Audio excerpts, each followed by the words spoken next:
आज का टॉपिक है हिंदी व्याकरण। ये क्लास 1 से लेकर के क्लास 10 या 12 तक इस हिंदी व्याकरण को आप देख सकते हैं लेक्चर को, जिसमें आप फर्स्ट लेक्चर आज देखेंगे वर्ण परिचय। एकदम स्टार्टिंग से है वर्ण परिचय से लेकर के। ये पब्लिश किया जाता है आरजीवी पब्लिक स्कूल की ओर से, ठीक है ना। तो चलते हैं सबसे पहले वर्ण परिचय, यानी वर्ण परिचय के बारे में सबसे पहले देखेंगे वर्ण किसे कहते हैं। वर्ण के बारे में इंट्रोडक्शन देंगे। तो वर्ण क्या होता है। अब कहा जाता है कि वर्ण उस मूल ध्वनि को कहते हैं। मूल मतलब प्रारंभ, मूल का मतलब होता है प्रारंभ। प्रारंभ में जो होता है उसे मूल कहा जाता है। और ध्वनि जो हम लोग बोल पाते हैं, है ना, ध्वनि वो होता है जो हम लोग बोल पाते हैं, उसे क्या बोलेंगे, ध्वनि बोलेंगे। तो कहते हैं कि वर्ण उस मूल ध्वनि को कहते हैं जिसके खंड या टुकड़े नहीं किया जा सके, वर्ण कहलाता है। जैसे आ को बोलने के लिए आ के अलावा आप दूसरा चीज नहीं बोल सकते। इसको जब तोड़िएगा तो कुछ नहीं बनेगा। ई, ये आधा खा है, अगर ये पूरा खा होता तो कहते हैं ये आधा खा हो गया और ये आ है, दोनों मिला करके पूरा खा का निर्माण करा, ठीक है ना। इसको तोड़ा जा सकता है, खा को तो तोड़ा जा सकता है, इसको टुकड़ा किया जा सकता है खा को, लेकिन आधा खा को टुकड़ा नहीं किया जा सकता है। तो वर्ण में ये आ गया कि वर्ण उस मूल ध्वनि को कहेंगे जिसको खंड या टुकड़ा नहीं किया जा सकता है। जैसे अगर हम कहते कमल, का माला कमल, तो इसमें का को अलग किया जा सकता है, माँ को अलग किया जा सकता है और ला को अलग किया जा सकता है। तो इस प्रकार से कमल को खंड या टुकड़ा किया जा सकता है। तो ये वर्ण नहीं कहलाएगा, है ना, ये वर्ण नहीं कहलाएगा, ये दूसरा कुछ कहलाएगा। अब क्या कहलाएगा सो आगे के क्लास में देखेंगे। तो एक बार फिर समझिए कि वर्ण क्या होती है। तो वर्ण उस मूल ध्वनि को कहते हैं जिसका खंड यानी काटा नहीं जा सके, तोड़ा नहीं जा सके, तो वैसे को मूल ध्वनि को हम लोग बोले और बोलने से कुछ ऐसा शब्द, ऐसा चीज निकला जिसको और तोड़ नहीं सकते। जैसे अगर हम कमल कह दिए तो कमल में का माला तोड़ तोड़ के बता सकते हैं, लेकिन आ को क्या में तोड़िएगा, आ बोले तो उसमें कुछ नहीं टूट सका, खा में कुछ नहीं टूट सका। तो इस प्रकार से आ ई खा गा हा रही इतने नहीं है, जे मन है से बोलते रहिए, ठीक है ना, जिसका खंड या टुकड़ा नहीं किया जा सके। ये बुक वाला लिखा हुआ था इसलिए मैं इसे लिख दिया। नेक्स्ट है वर्णमाला किसे कहते हैं। तो वर्णों का एक माला होना चाहिए, ठीक है ना, जिसका कोई शाब्दिक अर्थ निकल पाए। अगर शाब्दिक अर्थ नहीं निकलता है तो वो वर्ण नहीं होगा। जैसे अब लिखा मैंने पकट, ये देखिए ये वर्ण है, पा वर्ण है, का वर्ण है और टा वर्ण है, सबको मिला दिए। जैसे ये बहुत मनी फूल रहती है, फूलों को मिला दीजिएगा तो माला का निर्माण हो जाएगा, ठीक है ना। बहुत से फूलों का निर्माण मिला देने से माला बन जाता है, गुथ देने के बाद माला बन गया। तो यही कहते हैं कि वर्णमाला भी वही है, वर्ण का एक माला बना दो तो वर्णमाला। इतने तक नहीं है, वर्णों के समूह को वर्णमाला कहते हैं। इसके अलावा भी आपको ये समझना होगा कि इसका कुछ न कुछ अर्थ निकले। जैसे हम अपना मन से एक वर्ण बना लिए, वर्ण क्या है, पा का और टा, तो माला तो बन गया, 3 अक्षर मिला दिए तो ये वर्णमाला हो गया, लेकिन इसका कोई अर्थ नहीं मिला। हम कहें पकट मतलब क्या होता है, तो कोई इसका अर्थ नहीं निकला। पकट कोई चीज है, पकट कोई ऐसा चीज नहीं है जिसका कोई अर्थ निकले, तो इस वजह से इसे हम वर्णमाला भी नहीं कहेंगे। लेकिन पनघट, पनघट मतलब क्या होता है, पानी निकालते हैं जहां से, ठीक है ना, या पानी जिसमें रखते हैं तो उसको आप पनघट कह सकते हो। उपवन, फूलों की बगीचा को उपवन कहा जाता है। तो यहाँ उपवन कैसे बना था, तो एक वर्ण मिला, उ पा वा और ना, ये सब वर्ण का निर्माण, वर्ण से वर्णों को जब गुथ दिए तो बन गया क्या, उपवन। क्या बन गया, उपवन। तो उपवन का मतलब होता है कि जब फूलों की बगीचा को उपवन कहा जाता है। अजगर, आ है, आ क्या है, वर्ण, जा क्या है, वर्ण, और गा क्या है, वर्ण, रा क्या है, वर्ण, सबको मिला दिए बन गया अजगर। अब अजगर क्या होता है, अजगर एक प्रकार का सांप है, ठीक है ना, पाइथन मीन्स अजगर। नेक्स्ट टॉपिक, हिंदी में वर्ण कितने हैं। तो हिंदी में वर्ण 48 है, 48। हिंदी में वर्ण कितने हैं, हिंदी में वर्ण 48 है। जैसे इसमें 2 कैटेगरी में से डिवाइड किया गया, एक को बोला गया स्वर और दूसरा को बोला गया व्यंजन। एक को बोला गया स्वर और दूसरा को बोला गया व्यंजन। अब ये व्यंजन क्या होता है और स्वर क्या होता है उसके बारे में देखिए। खैर अभी हम बाद में देख लेंगे कि स्वर किसे कहेंगे और व्यंजन किसे कहेंगे। पहले 48 वर्ण कौन कौन है उसके बारे में। तो आ ई उ री, ए आई ओ औ, बस आ नहीं कहेंगे औ तक। इसके अलावा एक और री होता है ना, एक और री होती है। अगर 2 बार ऐसे छेड़ दिए ना तो ये हो गया दीर्घ री। अब पढ़ने का तरीका, ये सिंपल आ हो गया, ह्रस्व आ कह सकते हैं, दीर्घ आ कहेंगे तो दीर्घ आ का स्पेशल नाम हो गया आ, ह्रस्व आ का स्पेशल नाम हो गया आ। तो ह्रस्व दीर्घ इसमें यूज नहीं किया जाता है। ई, अब इसको बहुत लोग छोटी ही कह देते हैं, इसको बड़ी ही कह देते हैं। ये छोटी हो गई और ये क्या हो गया बड़ी। लेकिन बोलचाल की भाषा में इसे छोटी और बड़ी नहीं कहा जा सकता है, इसे कहेंगे ह्रस्व ई और दीर्घ ई, ह्रस्व ई और दीर्घ ई, ह्रस्व उ दीर्घ उ, ह्रस्व री दीर्घ री। ए आई ओ और ओ स्पेशल इस सब का नाम है, ठीक है ना। ए आई ओ, ये जितना भी यहाँ पे वर्ड नजर आए, जितना भी वर्ड्स नजर आए वो सारे के सारे वर्ड्स को क्या किया जा सकता है, आप एक ही आवाज से बोल सकते हैं। इसमें किसी का सहारा नहीं लिया जाएगा। जैसे आप मुंह खोल लीजिए और बोलिए, ठीक है, मुंह खोल लेंगे और बाद में बोलेंगे आ, बुलाएगा आ ई उ री, किसी का सहारा नहीं लिया गया। ए आए ओ औ, कभी ना ओठ मिला ना कभी कुछ मिला। लेकिन इसको बोलने में अब मुंह खोल के इसको कोई नहीं बोल पाइएगा। इसमें जितना भी है एक भी नहीं बोलाएगा। जैसे का, अब मुंह खोलिए और बोलिए का। अब मुंह खोलो सब लोग, बोलना नहीं है, मुंह खोलो। अब बिना मुंह बंद किए बोलिए का। मुंह आपको फिर बंद किए होंगे। का बुला सकता है क्या? आ कुछ बुला सकता है, ये वाला कुछ भी बुला सकता है, लेकिन मुंह खोल करके का नहीं बुलाएगा। तो इसके में दूसरा को सहारा लिया गया। का बोलने के लिए आधा का और पूरा आ दोनों मिला देंगे तब क्या बनेगा, का बनेगा। तो इसमें सहारा लिया गया, किसको, इसको सहारा लिया गया। फिर भी ये वर्ण नहीं आते हैं। तो यहाँ पे 11 वर्ण हुए। स्वर कितने वर्ण होते हैं? 11 वर्ण। स्वर कितने वर्ण होते हैं? 11। अब व्यंजन क्या हो गया? का, खा, गा, घा, अंगा। इसको अड़ा नहीं कहेंगे, इसको क्या बोलेंगे? अंगा। ये अड़ा नहीं हो, इसको कवर्ग कहा जाता है। वर्ग माने क्लास, वर्ग मीन्स क्लास। वर्ग मीन्स क्या होती है? क्लास। तो किस क्लास में है? तो का के क्लास में, इसलिए ये पूरा को कवर्ग कह दिया गया। ये पूरा का नाम क्या दे दिया गया? कवर्ग। उसी प्रकार से चा के क्लास में कौन कौन है? तो चा, छा, जा, झा, या। अब मान लो कि एलकेजी में कोई एक क्लास है 2 क्लास, तो में रिम झिम कुछ अलग अलग पावन ये सब नाम रहता है ना। तो यही है, ये हो गया रिम झिम पावन, तो इसका स्पेशल नाम हो गया चा, छा, जा, झा, या। तो कौन क्लास में है? अगर कोई पूछेगा कि झा कौन क्लास में है तो कहेंगे चा क्लास में है, यानी चा वर्ग में है। किस वर्ग में है? चा वर्ग में है। और यहाँ पे क्या होगा? टा वर्ग। टा वर्ग में कौन कौन है? तो टा वर्ग में टा, ठा, डा, ढा और टवर्गीना। इसको बोला जाता है टा वर्गीना। क्या बोला जाता है? टवर्गीना नहीं ना बोला जाता है, इसको बोलेंगे टा वर्गीना। ऐसे टा, इसे बोला जाएगा टा वर्गी या टा वर्गीय ना। शॉर्ट में बोलेंगे टा वर्गी ना। क्या बोलेंगे? टा वर्गी ना, यानी टा वर्ग वाला ना। शॉर्ट फॉर्म में इसको क्या बोला गया? टा वर्ग वाला ना को शॉर्ट में बोला गया टा वर्गी ना। क्या बोला गया? टा वर्गी ना। टा, ठा, डा, ढा, टवर्गी ना। ता, अब तवर्ग में कौन कौन है? तो तवर्ग में है ता, था, दा, धा, ना। इसे दंतना भी कहा जाता है। क्या कहा जाता है? दंतना। क्या कहा जाता है? दंतना।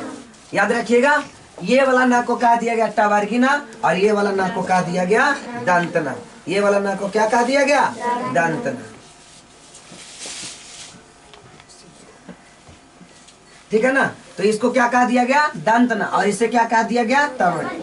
टवर्गीना। ये हो गया पा, फा, बा, भा, मा, पा वर्ग में। तो इस प्रकार से व्यंजन कितने हो गए? 25। व्यंजन कितने हो गए? 25। स्वर कितने? 11। व्यंजन कितने? 25। और इसको स्पर्श व्यंजन कहते हैं। यहाँ से यहाँ तक के व्यंजन को स्पर्श व्यंजन कहते हैं। इसके अलावा देखिए स्पर्श व्यंजन 25 हो गए। कौन कौन हो गए? कवर्ग, चवर्ग, टवर्ग, पवर्ग और तवर्ग और पवर्ग। तो ये 25 स्पर्श व्यंजन हो गए। अगला, ये व्यंजन का ही एक और फॉर्म आती है जिसको अंतस्थ व्यंजन कहते हैं। क्या कहेंगे? अंतस्थ व्यंजन। अंतस्थ व्यंजन 4 होते हैं। अंतस्थ व्यंजन कितने होते हैं? 4।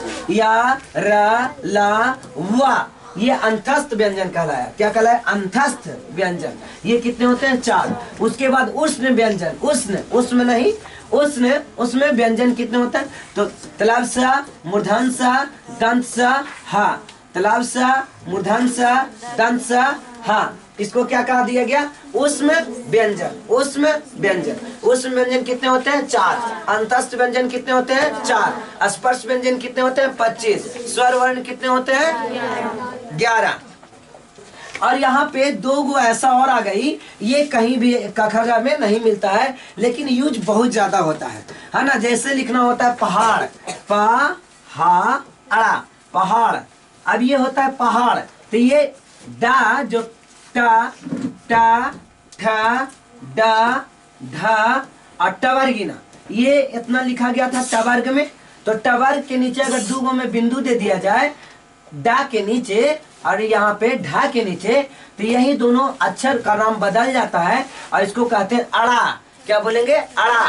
तो पूछा जाएगा अड़ा किस वर्ग में है, तो आप लोग कहिएगा कि काका वर्ग में नहीं है। अड़ा किस वर्ग में है? टा वर्ग में है। ठीक है ना। टा वर्ग का स्पेशल नाम इसको दिया गया, टा वर्ग में। और इसको पढ़ते हैं अढ़ा। क्या बोलेंगे? अढ़ा, यानी पढ़ाई। पा, अढ़ाई, ई, पढ़ाई। इसको पढ़ाई नहीं पढ़ेंगे, अगर पढ़ाई लिखेंगे तो ऐसा लिखाएगा। पढ़ाई कैसा लिखाएगा? ऐसा को कहेंगे पढ़ाई, लेकिन पढ़ाई नहीं होता है, पढ़ाई नहीं कहते। पढ़े जो, पढ़े जो कोई कहता है? मम्मी डांटते हैं तो कुछ ही कहते हैं, ए पढ़े जो, कि पढ़े जो, पढ़े। तो यहाँ अड़ा है, ठीक है ना। क्या इसको होगा? अड़ा है। तो अढ़ा कहाँ गया? इसको अढ़ा और इसको अड़ा, अढ़ा। इसको क्या बने? अढ़ा, अढ़ा। ये नहीं कि ढा, ये हो गया ढा, बिंदे दे दिए तो अढ़ा। ये हो गया अड़ा, अड़ा, अढ़ा। यहाँ लास्ट में हा नहीं बोलना है ना, हा जैसा, अढ़ा। ये हो गया अड़ा, और ये रहेगा तो ढा। इसके अलावे एक ऊपर में बिंदी रहेगी, ठीक है ना, तो उसको अनुस्वार कहेंगे। और 2 गो बिंदी ऐसे रहेगा तो उसे क्या बोलेंगे? विसर्ग बोलेंगे। तो एक अनुस्वार होगा और दूसरा होगा विसर्ग। ये आयोगवाह कहे जाते हैं। तो आयोगवाह कितने होते हैं? 2। टवर्ग में स्पेशल वर्ण कितने हैं? तो 2। टवर्ग में स्पेशल वर्ण कितने हैं? तो 2। एक का नाम अड़ा और दूसरा का नाम अढ़ा। एक का नाम अड़ा और दूसरा का नाम अढ़ा। चलिए एक और रिवीजन कीजिए। वर्ण क्या होता है? तो वर्ण मूलधावनी को कहते हैं जिसका खंड या टुकड़ा नहीं किया जा सके। वर्णमाला क्या होता है? कि वर्णों का एक समूह होता है, लेकिन उसका कुछ शाब्दिक अर्थ निकले। जैसे ये सब हो गई। उसके अलावा वर्ण कितने हैं? तो वर्ण टोटल 48 है, जिसमें स्वर 11 है। उसके बाद स्पर्श 25 है। 25 और 11 जोड़ दो 48 हो गया। देखिए तो 5 और 1 6, तीनों 36 हुआ नहीं? हाँ 36 हुआ। अभी और बच रहा है और पूरा कर रहा था 48। तो और कहाँ गया? तो 36, 37, 38, 39, 40, 41, 42, 43, 44, 45, 46 और ये 47, 48 दुगो हो गया। अब इसको कोई जोड़वे नहीं किया था, गलत हो गया। फिर से एक बार देखिए, 48 जोड़ना ना, तो 11 और ये 25, 11 25 36, 36, 37, 38, 39, 40, 41, 42, 43, 44,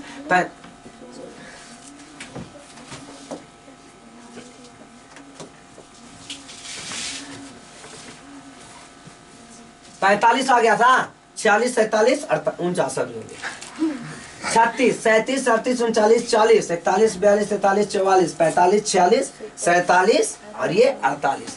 तो इस प्रकार से टोटल कितने हो गए वर्ण? 48 वर्ण हो गए। क्लियर हो गया?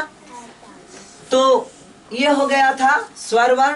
व्यंजन को कई भागों में बांटा गया, जिसमें स्पर्श व्यंजन 25, अंतस्थ व्यंजन 4, उष्ण व्यंजन 4, ट वर्ग का स्पेशल व्यंजन 2, ट वर्ग का स्पेशल व्यंजन 2, आयोगवाह 2, अनुस्वार और विसर्ग। अयोगवाह कितने होते हैं? दो। एक अयोगवाह को अनुस्वार कहा जाता है और दूसरे अयोगवाह को विसर्ग कहा जाता है। वर्ण के कितने भेद होते हैं? तो वर्ण के दो भेद होते हैं। कितने भेद होते हैं? दो भेद होते हैं। वर्ण के कितने भेद होते हैं? दो भेद। पहला वर्ण कहलाता है स्वर वर्ण और दूसरा कहलाता है व्यंजन वर्ण। पहला को क्या बोलेंगे? स्वर वर्ण और दूसरा को क्या बोलेंगे? व्यंजन वर्ण। स्वर वर्ण क्या होता है? भावेल। स्वर वर्ण, भावेल में आप इंग्लिश में पढ़े ना, ए ई आई ओ और यू। ये कौन कौन हो गया? ए ई आई ओ यू। ये आप लोग क्या पढ़ते हो? भावेल। तो यहाँ पे भावेल को स्वर कहते हैं। तो स्वर उन वर्णों को कहा जाता है जिनका उच्चारण में किसी दूसरे वर्ण की सहायता नहीं लिया जाए। जैसे आ बोले, आ में कुछ बोला या घा इसे कुछ, लेकिन जब घा बोलते हैं तो लगता है अंतिम में आ बोला गया। ठीक है ना? तो घा में किसी की सहारा लिया गया, लेकिन इसमें किसी की सहारा नहीं लिया जाता। तो ये कितने थे? 11 थे। आपको मैंने दिखा दिया था। ये कितने हैं? 11। तो स्वर के उच्चारण में कंठ तालु का उपयोग होता है। इसके अलावा कंठ तालु, जीभ और ओंठ का उपयोग नहीं होता है। कंठ देखिए, कंठ कहते हैं ये वाला नरोटा। ये क्या बोले? कंठ। मुंह फाड़ लिया बुलाएगा, आ ई ऊ ए। तो ये हो गया तालु। तालु ये ऊपरे वाला तालवा, ए नीचे वाला ये दोनों क्या हो गया? तालु। तो ये दोनों का उपयोग होगा। नहीं, चुकानियन मुंह बना देते ओ ई। ठीक है? तो कहने का मतलब कंठ और तालु का उपयोग है। इसमें जीभ का कोई काम नहीं है। जीभ कट जाएगा तो यो आई पढ़ दीजिएगा। ठीक है? ओठ नहीं रहेगा, ओठ नहीं सटाइएगा तो अभी आई पढ़ दीजिएगा।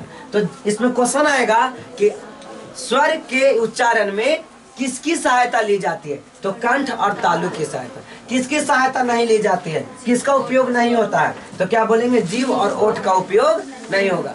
जीभ और ओठ का उपयोग नहीं होगा। आगे, स्वर के कितने भेद होते हैं? स्वर के, जिसको टॉयलेट होगा वो जा सकते हैं। स्वर के कितने भेद होते हैं? तो स्वर के दो भेद होंगे। ठीक है? एक को बोलेंगे मूल स्वर और दूसरे को बोलेंगे संयुक्त स्वर। स्वर के कितने भेद होते हैं? दो भेद होते हैं। स्वर के कितने भेद होते हैं? दो भेद होते हैं। एक को बोलते हैं मूल स्वर और दूसरे को बोलेंगे संयुक्त स्वर। मूल स्वर और संयुक्त स्वर। मूल स्वर और संयुक्त स्वर। मूल स्वर में आते हैं कौन कौन? तो मूल स्वर में आ ह्रस्व ई, दीर्घ ई, ह्रस्व उ, दीर्घ उ, ए। अब आय नहीं है, आय नहीं है, ध्यान दीजिएगा। मूल स्वर में आय नहीं है, फिर ओ है, औ नहीं है। ठीक है ना? तो आ से ले आ ई उ ए ओ, बस। अब आय और औ ये दोनों संयुक्त स्वर कहलाते हैं। संयुक्त स्वर क्यों कहलाते हैं? संयुक्त माने मिलना। अब केकरा केकरा से मिलेगा? आ और ए से मिल करके आय का निर्माण होता है। ए और आ और ए से मिल करके आय का निर्माण होता है। उसी प्रकार से औ कैसे मिलेगा? आ और ओ से मिल करके औ का निर्माण हुआ। तो ये संयुक्त स्वर कहलाए। चलिए बताइए, स्वर कितने होते हैं? दो। स्वर के कितने भेद होते हैं? दो। कौन कौन? मूल स्वर और संयुक्त स्वर। मूल स्वर और संयुक्त स्वर। मूल स्वर और संयुक्त स्वर। मूल स्वर कितने? मूल स्वर कौन कौन है? तो आ ह्रस्व ई, दीर्घ ई, ह्रस्व उ, दीर्घ उ, ए ओ। 2 2 4 2 6 2 8, यानी 8 और ये 2 10। ठीक है ना? अन आ तो नहीं, अन आ क्यों नहीं? अन आ अयोगवा है और अयोगवा व्यंजन के कैटेगरी में आता है। अयोगवा किसके कैटेगरी में है? व्यंजन के कैटेगरी में है। एक अनुस्वार और दूसरा विसर्ग। तो टोटल हो गए 10, जिसमें से 8 मूल स्वर कहलाते हैं और 2 संयुक्त स्वर कहलाते हैं। 8 क्या कहलाते हैं? मूल स्वर कहलाते हैं और 2 क्या कहलाते हैं? संयुक्त स्वर। मूल स्वर कौन कौन है? आ ह्रस्व ई, दीर्घ ई, ह्रस्व उ, दीर्घ उ, ए ओ। यहाँ संयुक्त स्वर आए ओ, याद रहेगा ना? चलिए, मूल स्वर के कितने भेद होते हैं? अब मूल स्वर को भी बांटा गया, देखिए, यानी कि आ ई ओ, री भी इसमें आ जाता है। तो मूल स्वर के कितने भेद होते हैं? तो इस प्रकार से मूल स्वर के दो भेद होते हैं। एक को बोलते हैं ह्रस्व स्वर और दूसरा को बोलते हैं दीर्घ स्वर। ह्रस्व स्वर और दीर्घ स्वर। ह्रस्व स्वर और दीर्घ स्वर। ह्रस्व स्वर में आ नहीं ना, आ ई री, आ ई और री। कौन बोला? आ हरस्व ई, हरस्व उ और री, हरस्व री। उसके अलावे इसमें आ दीर्घ ई, दीर्घ उ, ए, आए, ओ और औ। ये टोटल कौन कौन में आ गया? दीर्घ स्वर में। बहुत हम बारीकी से इसको पढ़ना पड़ेगा, ठीक है ना, तभी याद रहेगा, नहीं तो आप इसमें गलती भी कर दे सकते हैं। आ दीर्घ ई, दीर्घ उ, ए, आए, दोनों इस बार दोनों आ गया ना, ए और आए, ओ और औ सब आ गया। यानी कि मूल स्वर के हरस्व स्वर कितने होते हैं? 1 2 3 4 और दीर्घ स्वर कितने? 1 2 3 4 5 6, 7 नहीं 6, ठीक है।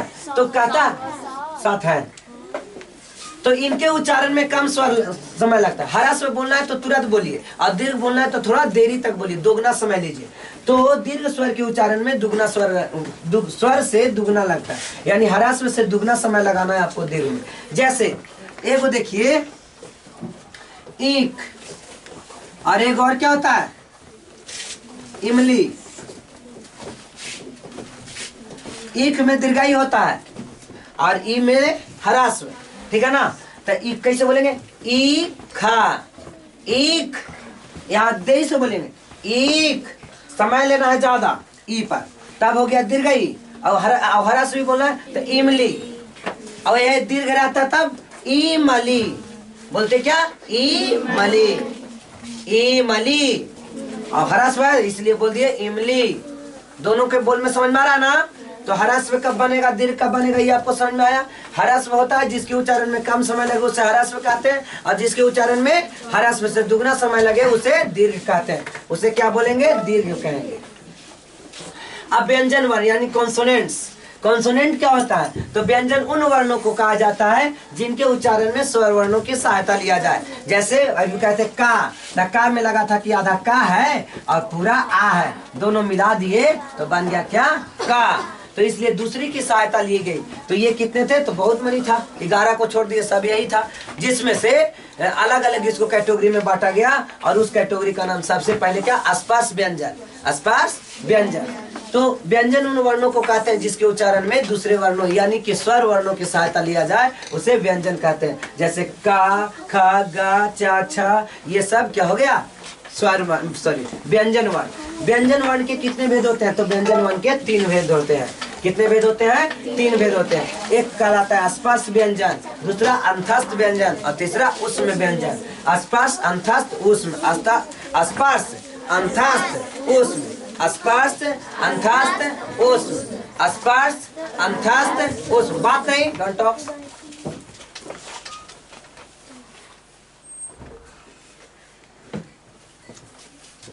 स्पर्श, स्पर्श हो गया, अंतस्थ और ऊष्म। स्पर्श, अंतस्थ, ऊष्म। स्पर्श, अंतस्थ और ऊष्म। स्पर्श व्यंजन कौन कौन से हैं? तो स्पर्श व्यंजन अभी तुरंत मैंने पढ़ा कि स्पर्श व्यंजन कौन कौन है। तो कवर्ग, चवर्ग, टवर्ग, तवर्ग, पवर्ग और चवर्ग। कौन कौन इसमें हो गया?